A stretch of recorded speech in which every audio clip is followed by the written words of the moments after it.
날마다 은혜를 따라 사시며 승리하는 거룩한 분들, 복된 분들 되시길 주님의 이름으로 축원합니다. 2차 세계대전 중에 독일군의 최고의 장군은 누가 뭐라고 해도 에르빈 롬멜 장군일 것입니다. 그는 북아프리카 전역에서 활약하면서 사막의 여우라고 하는 별명을 얻었습니다. 전술적 천재로 알려졌고 독일군 내부에서도 중요한 자리를 차지하고 있었습니다.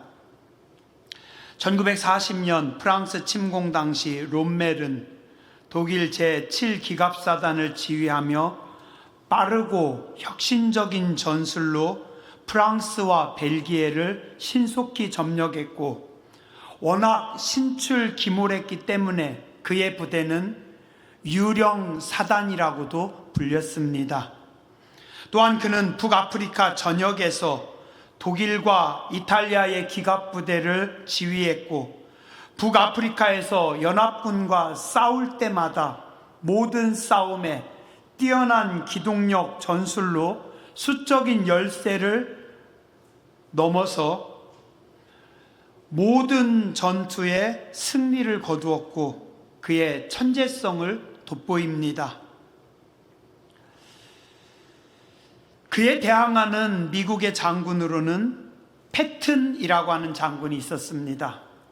패튼이 장군으로 부임해서 북아프리카 전차부대를 지휘하려고 들어섭니다.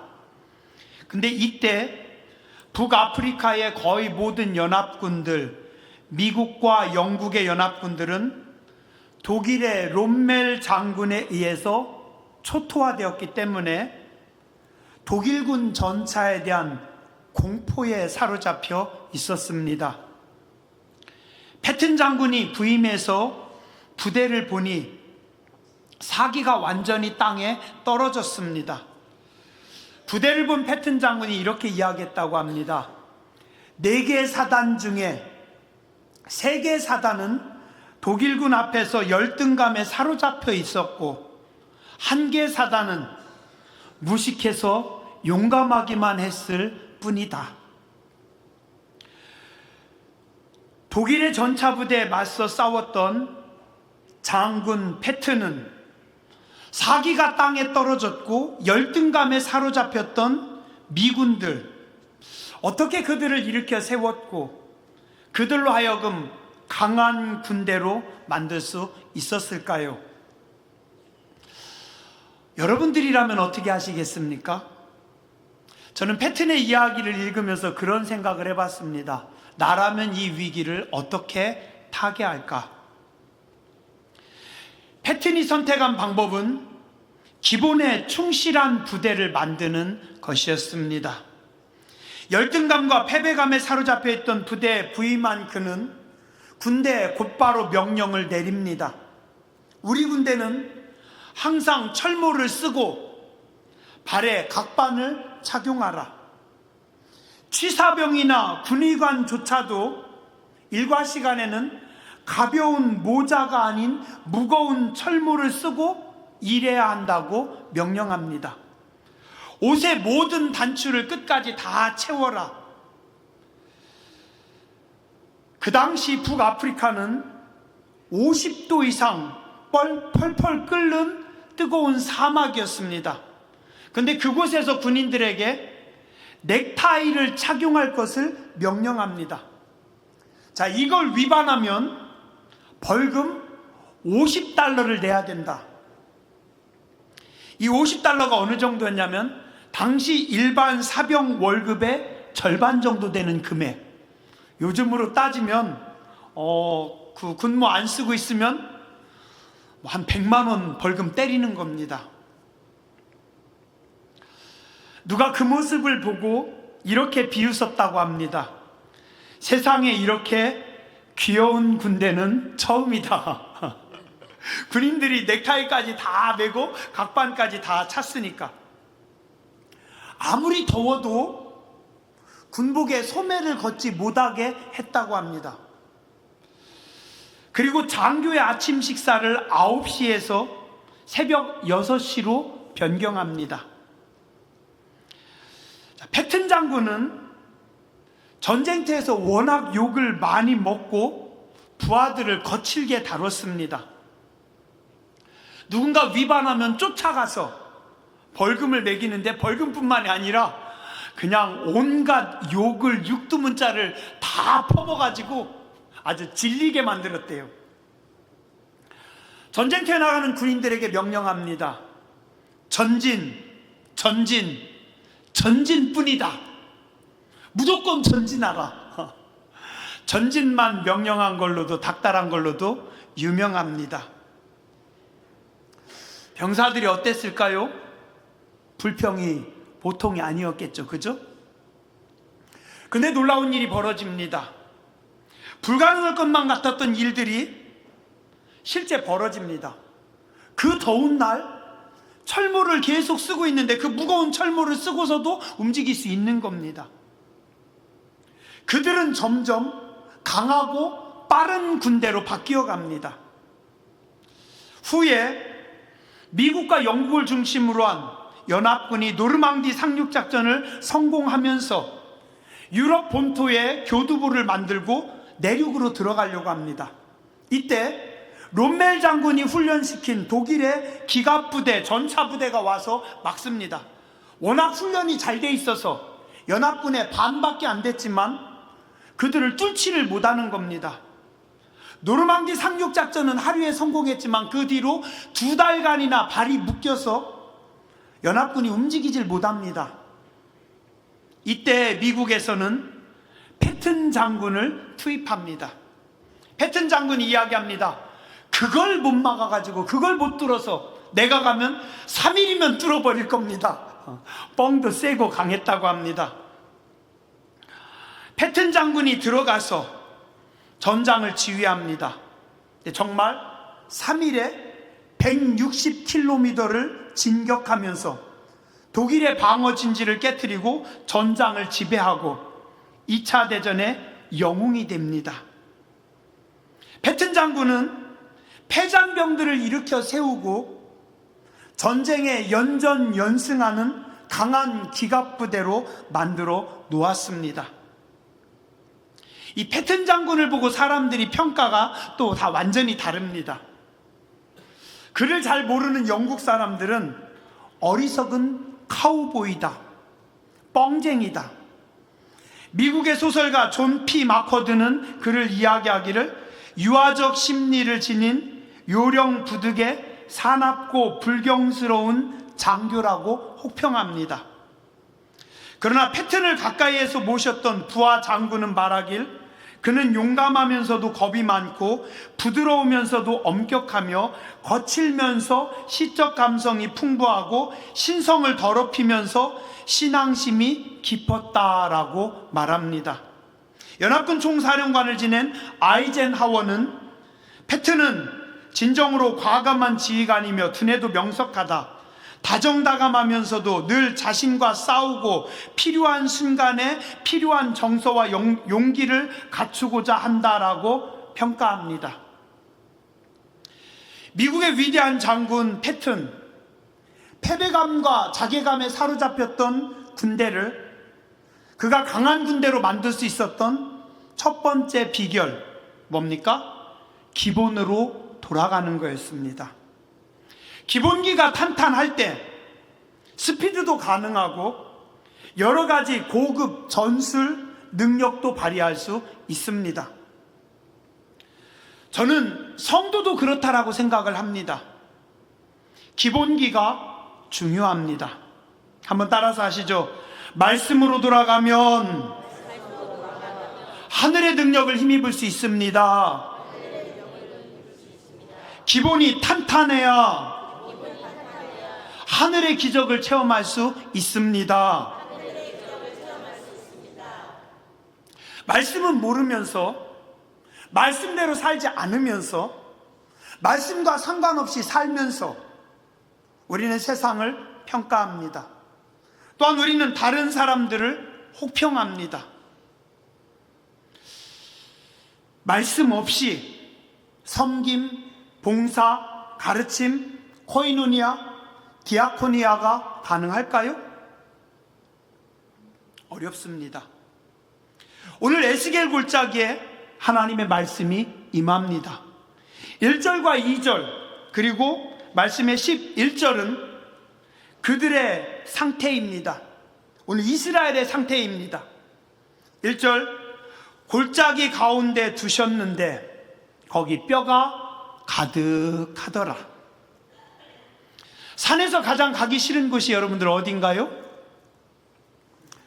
제가 송악산을 올라갈 때 저쪽에서는 올라가는데 이쪽에서는 안 올라갑니다. 왜요? 예전에 거기 공동묘지 있었거든요. 그 닭공장 있는데 거기. 그쪽은 음산한 생각이 나서 가기가 싫어요. 근데 그 묘지에 묻히지도 않은 뼈들이 가득합니다. 그 뼈 사방으로 지나가게 하시기로 본즉 그 골짜기 지면에 뼈가 심이 많고 아주 말랐더라. 하얗게 마른 뼈들이 쫙 늘어서 있는데 세상에 그 가운데로 걸어가라고 해요. 에스겔이 얼마나 으스스했을까요? 그대로 며칠 동안 꿈에 나타나지 않았을까요? 나는 공동묘지도 지나가기 싫은데 마른 뼈들이 쫙 늘어져 있는 겁니다. 3절에 하나님께서 에스겔에게 물으십니다. 인자야, 이 뼈들이 능히 살 수 있겠니? 여러분들 보시기에는 어떠세요? 하얗게 마른 뼈들이 쫙 늘어나 있습니다. 이 뼈들이 살 수 있겠니? 뭐라고 대답하실래요? 가능합니까? 당연히 불가능하죠. 말도 안 되는 소리죠. 사람이 죽어서 시신이 다 썩어서 뼈만 남아가지고 뼈가 하얗게 뒹굴고 있는데 이게 어떻게 살아요? 그러나 하나님의 위엄 앞에서 불가능은 없습니다. 에스겔은 간신히 대답합니다. 차마 살아난다고 말은 못하고 뭐라고 해요? 주님, 주 여호와여, 주께서 아시나이다. 저는 이게 최상의 대답이라고 생각합니다. 정직하면서도 어리석지 않은 대답입니다. 신앙생활하면서 우리는 종종 어리석게 대답을 합니다. 하나님, 안 되죠. 불가능합니다. 안 됩니다. 그게 말이 된다고 생각하세요? 절대 안 됩니다. 하나님, 틀렸습니다. 그럴까요? 자, 몇 절 뒤를 보세요. 7절, 8절입니다. 이에 내가 명령을 따라 대언하니 대언할 때 소리가 나고 움직이며 이 뼈 저 뼈가 들이맞아 뼈들이 서로 연결되더라. 뼈들이 세상에 달그락달그락 하더니 뼈들이 연결돼요. 내가 또 보니 그 뼈에 힘줄이 붙는 겁니다. 그리고 살이 붙는 겁니다. 가죽이 생깁니다. 그러나 생기는 없었더라. 그러면 다 말랐던 뼈들이 붙기 시작하고 힘줄이 붙고 그 다음에 살이 붙고 껍데기가 생겨서 죽은 시신 같은 사람들이 거기 다 누워 있는 겁니다. 아직 일어나지는 못했지만 그래도 뼈와 뼈들이 연결되고 그 위에 힘줄이 생기고 살이 오르고 그 위에 가죽이 덮입니다. 아니, 하나님께서 인간 복제를 그나마 21세기가 되었으니 우리가 인간 복제란 단어도 나오죠. 2600년 전에는 그런 단어 없습니다. 이건 도저히 말도 안 되는 겁니다. 근데 3절에 하나님께서 질문하십니다. 가능하니? 따라하시죠. 믿음이 없으면 입을 닫는 것이 지혜이고 안 된다고 말하지 마세요. 틀렸다고 말씀하지 마세요. 하나님께 불가능은 없습니다. 4절에 대언하여 이르시기를, 에스겔이 말하는 게 아니라 인간이 말하는 게 아니라 하나님께서 말씀을 주셔서 주신 말씀을 대신 전하는 겁니다. 대언하여 이르기를 여호와의 말씀을 들을지어다. 누구에게요? 뼈다귀들에게, 다 마른 뼈들에게, 죽은 자들에게, 아무런 능력이 없는 망한 자들에게. 5절 이같이 말씀하시기를 내가 생기를 너희에게 들어가게 하리니 너희가 살아나리라. 누구에게요? 이 뼈들에게. 다 죽은 뼈들에게도 하나님의 말씀이 선포되면 거룩한 역사가 나타납니다. 하나님의 말씀만 임하면 돌들도 하나님의 자녀가 될 수 있습니다. 하나님의 말씀이 임하면 죽은 뼈들도 일어나서 하늘의 군대가 될 수 있습니다. 하나님의 기적은 믿는 자에게, 순종하는 자에게만 일어납니다. 7절에 선포합니다. 이에 내가 명령을 따라 대언하니 대언할 때 소리가 나고 움직이며 이 뼈 저 뼈가 들어맞아 뼈들이 서로 연결되더라. 하나님의 말씀이 임해야 살아납니다. 에스겔은 나라가 망할 때 선지자였습니다. 에스겔 시대에 이스라엘은 다 망했습니다. 나의 나라도 없고 나의 성전도 없고 나의 성직도 없고 그냥 바벨론에서 포로 생활을 하는 불쌍한 제사장입니다. 하나님은 그에게 보여주십니다. 지금 이스라엘 백성들이 왜 망한 줄 아니? 왜 망했다고요? 말씀이 없어서 망한 것이다. 11절 또 내게 이르시되 인자야 이 뼈들은 이스라엘 온 족속이라. 그들이 이르기를 우리의 뼈들이 말랐고 우리의 소망이 없어졌으니 우리는 다 멸절되었다 하느니라. 부흥회 끝나니까 우리 방송실이 며칠 밤을 새더니 엄청 빨라졌네요. 고맙습니다. 우리 방송실 박수 한번 쳐주시기 바랍니다. 부흥회 때 우리 청년들이 새벽에 방송하려고 밤을 샜대요. 새벽에 일어나는 게 힘들어가지고. 그 얘기 듣고 우리 집사님들 얼마나 이쁘고 고마운지. 부흥회 했더니 바로 그냥 말씀이 탁탁 뜨네요. 감사합니다. 호세아 선지자도 말합니다. 호세아 4장 6절 8절 내 백성이 지식이 없으므로 망하는도다. 네가 지식을 버렸으니 나도 너를 버려 내 제사장이 되지 못하게 할 것이요 네가 내 하나님의 율법을 잊었으니 나도 내 자녀들을 잊어버리리라. 말씀을 잃어버리면 망합니다. 국가도 말씀이 없으면 망합니다. 교회도 말씀이 없으면 무너집니다. 말씀으로 훈련받지 못한 교회는 오합지졸이고 사분오열입니다. 다들 제멋대로입니다. 자기만 인정해달라고 합니다. 자기가 원하는 대로 하려고 합니다. 내 말이 법인 줄 압니다. 아니요. 하나님의 교회는 하나님의 말씀이 살아야 합니다. 하나님의 사람은 하나님의 말씀에 사로잡혀야 합니다. 하나님의 백성들은 하나님의 말씀을 따라 살아야 합니다. 그러면 기적을 봅니다. 기적을 바라보세요. 말씀을 기대하세요. 말씀을 붙잡고 기도하세요. 그리고 기다리세요. 그 말씀이 여러분들에게 기적을 만들어 주십니다. 두 번째, 성령의 능력으로 일어납니다. 8절에 보니 생기는 없더라. 살아는 났는데 뼈들이 붙고 근육이 붙고 살이 붙고 이 가죽이 붙었는데 살아는 났는데 뭐가 없어요? 생기가 없다. 죽은 백성들입니다. 죽은 군대입니다. 아무것도 할 수 없는 자들입니다. 일어나야만 일을 할 수 있는데 일어나지를 못합니다. 누가 일으킵니까? 성령님께서 임하실 때 그들을 일으키시는 줄 믿습니다. 하나님의 교회에 성령이 임하시면 교회를 일으킵니다. 하나님의 백성들에게 성령이 임하시면 성도가 일어납니다. 성령이 임하시지 못하면 일어나지 못합니다. 그러나 누구에게든지 성령이 임하시면 거룩한 열정이 생깁니다. 에너지가 생깁니다. 힘이 생깁니다. 능력이 생깁니다.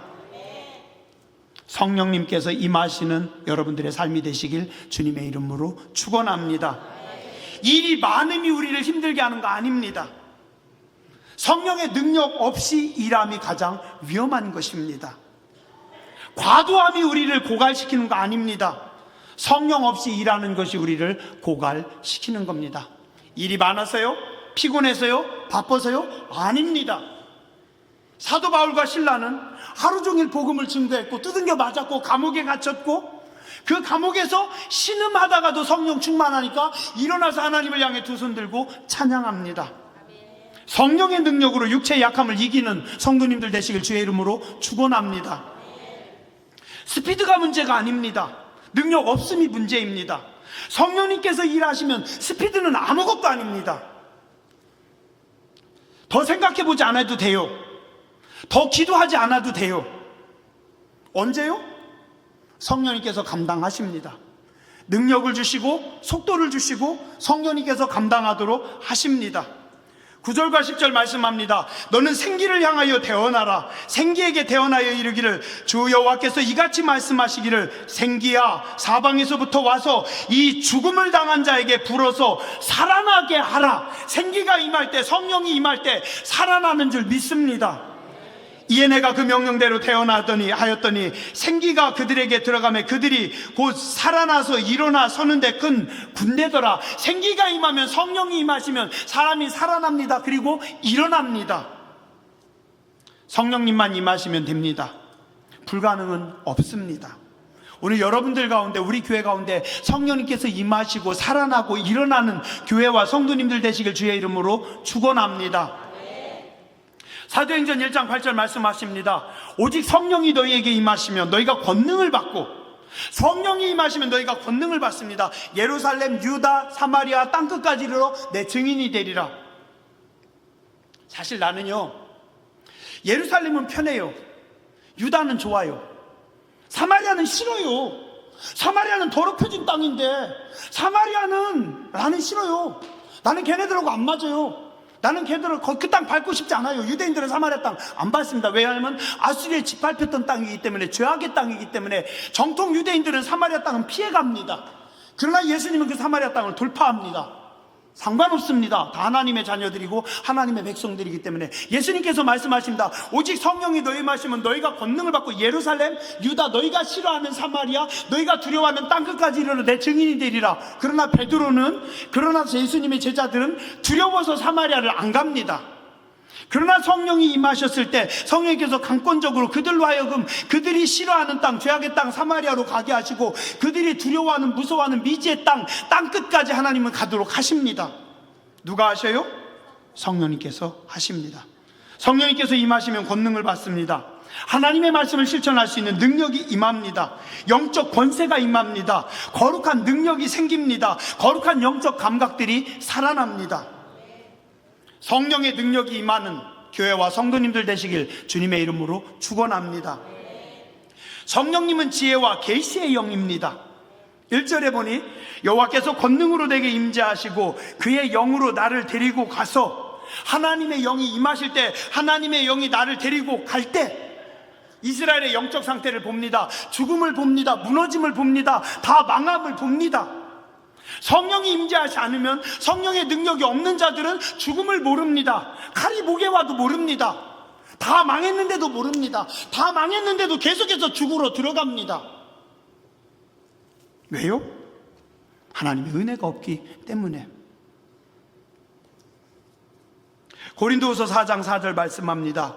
그 중에 이 세상 신이 믿지 아니하는 자들의 마음을 혼미하게 하여 그리스도의 영광의 복음의 광채가 비치지 못하게 함이니 그리스도는 하나님의 형상이니라. 우리는 어리석고 우리는 우둔해서 알 수 없습니다. 하나님의 뜻도 모르고 하나님의 일하심도 우리는 모릅니다. 성령님께서 열어주실 때 우리는 볼 수 있고 우리는 알 수 있습니다. 성령님은 지혜와 계시의 영이십니다. 지혜와 계시의 영이 여러분들 가운데 함께 하시길 주님의 이름으로 축원합니다. 에베소서 1장 16절에서 19절 말씀합니다. 내가 기도할 때 기억하며 너희로 말미암아 감사하기를 그치지 아니하고 우리 주 예수 그리스도의 하나님 영광의 아버지께서 지혜와 계시의 영을 너희에게 주사 하나님을 알게 하시고 지혜와 계시의 영을 너희에게 주사 하나님을 알게 하시고 너희 마음의 눈을 밝히사 그의 부르심의 소망이 무엇이고 성도 안에서 그 기업의 영광의 풍성함이 무엇이고 그의 힘의 위력으로 역사하심을 따라 믿는 우리에게 베푸신 능력이 지극히 크심이 어떠한 것을 너희로 알게 하시기를 구하노라. 성령님은 지혜의 영이십니다. 성령님은 계시의 영이십니다.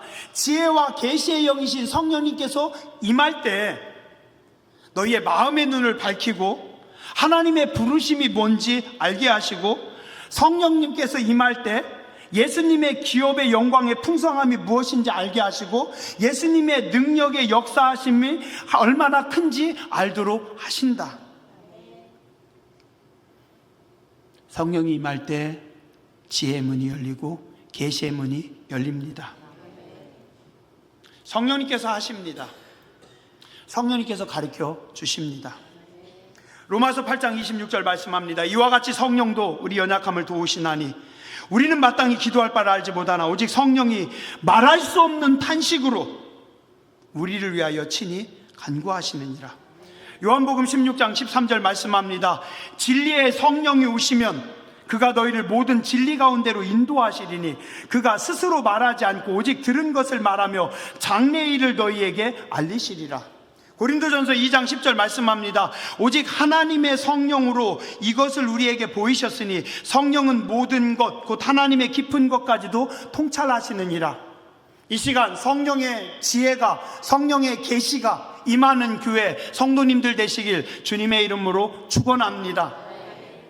마지막으로 하나님은 함께 군대를 일으키십니다. 말씀의 10절에 보니 그들이 곧 살아나서 일어나 서는데 극히 큰 군대더라.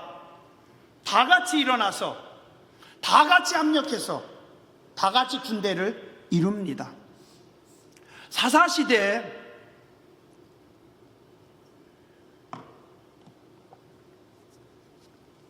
삼손은 강했습니다. 그러나 혼자였습니다. 동역자들을 세우지 않습니다. 함께 기도하는 사람들, 함께 말씀대로 서는 사람들을 함께 손잡고 세우지 않았어요. 내가 강하니까 내 마음대로 하면 됩니다. 나는 그냥 당나귀 뼈 따고 하나만 가지고 가서 휘둘러도 다 죽일 수 있어요. 내가 운동신경이 얼마나 좋은데, 내가 얼마나 빠른데, 적의 화살과 적의 칼을 나는 다 피할 수 있어요. 어디를 가도 승리할 수 있습니다. 그래서 삼손은 망했습니다. 혼자 지 마음대로 지 멋대로 뛰다가. 기도는 약했습니다. 그러나 300명의 용사가 함께합니다. 300명이 함께하니 수십만의 적들을 깨트리고 승리할 수 있었습니다. 여러분들은 혹시 무슨 색깔 좋아하세요? 무슨 색깔 좋아하세요?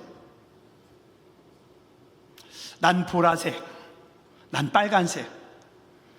혹시 남색 좋아하시는 분 없으세요? 무색은요? 파란색은요? 파란색은 좀 추운데? 자, 그런데 빨, 주, 노, 초, 파, 남, 보, 무색, 얘네들이 다 어우러져서 빛을 이룹니다. 얘네들이 어우러져서 함께 무지개를 만듭니다. 이게 교회입니다. 이게 교회입니다. 에스겔 굴짝의 마른 뼈들 속에는 싸움을 잘하는 군인의 뼈도 있었고 두려움에 떨던 군인의 뼈도 있었습니다. 많이 배운 사람의 뼈도 있었고 못 배운 사람의 뼈도 있었습니다. 말 많은 사람의 뼈도 있었고 말 없는 사람의 뼈도 있었습니다. 강한 자와 약한 자와 부한 자와 가난한 자들 모두를 하나님은 다 일으켜 세우십니다. 그리고 그들 모두를 큰 군대로 사용하십니다. 다 어우러져서 하나님의 군대를 이룹니다. 오순절 마가의 다락방에 성령님께서 임하셨을 때 어떻게 합니까? 120명 모두에게 각 사람 위에 졸던 사람도, 아니면 딴 생각하는 사람도, 핸드폰 보는 사람도, 그림 그리는 사람도 다 성령님께서 임하셔서 그들을 다 일으키셔서 어떻게 해요? 초대교회를 세우시고 그 초대교회를 통해서 일하십니다. 교회는요, 가난한 사람도 있고 부자도 있습니다. 성질 급한 사람도 있고 느긋한 사람도 있습니다. 다혈질도 있고 안 다혈질도 있습니다. 함께 어우러지는 겁니다. 함께 합해져서 무지개를 만들고 함께 큰 군대를 일으켜 세우는 겁니다. 에스겔 굴짝에 있던 그 뼈들 중에는 용감하게 싸우다 죽은 뼈도 있었고 도망가다 칼 맞아서 죽은 뼈도 있었습니다. 하나님은 다 일으키십니다. 그래서 함께 합력하여 큰 군대를 이루십니다. 그 군대 이름이 뭐라고요? 당진 상록수 교회입니다. 우린 다 다릅니다. 빛깔도 달라요, 결도 달라요, 느낌도 달라요, 성질도 달라요, 살아온 환경도 달라요. 우린 다 달라요. 다 달라요. 그러나 하나님의 말씀이 임하고 성령님께서 감동하시고 우리가 함께 합력하여 하늘의 큰 군대를 이루는 줄 믿습니다. 기도하겠습니다.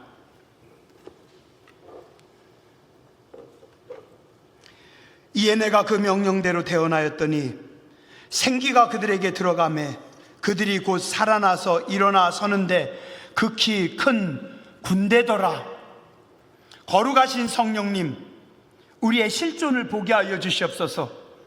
우리의 악함을, 우리의 죄 많음을, 우리의 어리석음을, 우리의 교만함을, 우리의 우둔함을, 우리의 무지함을, 우리의 내멋대로를, 우리의 죽은 모습을 보게 하여 주시옵소서. 주님, 우리를 불쌍히 여겨 주시옵소서. 말씀을 허락하여 주시옵소서. 거룩하신 성령님, 우리 가운데 임재하여 주시옵소서. 주의 교회를 새롭게 해주시고 주의 백성들을 일으켜 세워주시옵소서. 우리가 하나가 되게 해주시고 한 군대를 이루게 하여 주시옵소서. 강한 자나 약한 자나 가진 자나 가난한 자나 나이 든 사람이나 어린 사람이나 함께 합력하여 하나님의 큰 군대를 이루게 해주시고 하나님의 영광에, 하나님의 기적의 주인공들이 되게 하여 주시옵소서. 올해 2025년 우리의 시간들을 하나님 축복하여 주시고 우리의 공간들을 축복하여 주시고 우리의 모든 움직임을 축복하여 주시고 거룩한 하늘의 백성으로 승리하게 하여 주시옵소서. 존귀하신 주님 예수님의 이름으로 감사하며 간절히 기도드렸습니다. 아멘.